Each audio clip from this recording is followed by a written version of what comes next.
কিতাবুল মুকাদ্দেসকে কি আল্লাহর অনুপ্রাণিত কিতাব বলে বিশ্বাস করা যেতে পারে এবং আমি কি তা অনুসরণ করব? কিতাবুল মুকাদ্দেস হলো মানুষের জন্য নির্দেশ ও উৎসাহের জন্য লিখিত আকারে আল্লাহর মন। পাক কিতাবের প্রত্যেকটি কথা আল্লাহর কাছ থেকে এসেছে এবং তা শিক্ষা, চেতনাদান, সংশোধন এবং সৎ জীবনে গড়ে উঠবার জন্য দরকারি, যাতে আল্লাহর বান্দা সম্পূর্ণভাবে উপযুক্ত হয়ে ভালো কাজ করবার জন্য প্রস্তুত হতে পারে। কিতাবুল মুকাদ্দাস আমাদের জীবনে অতি প্রাকৃতভাবে কথা বলে, কারণ এটি মানবজাতির জন্য আল্লাহর কালাম।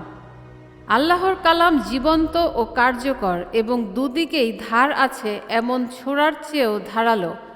এই কালাম মানুষের দিল, রূহ ও অসি-মজ্জার গভীরে কেটে বসে এবং মানুষের দিলের সমস্ত ইচ্ছা ও চিন্তা পরীক্ষা করে দেখে।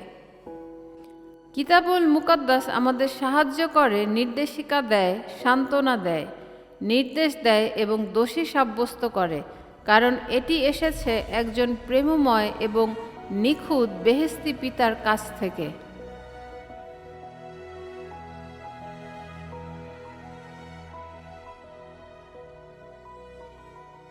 তোমার কালাম আমার চরণের প্রদীপ, আমার পথের আলো।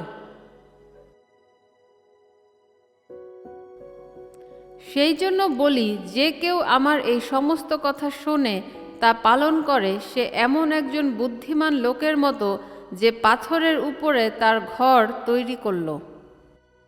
wazitforme.com লাইক ও অনুসরণ করতে পারেন মসীহ কেন্দ্রিক আরও বিষয়বস্তুর জন্য।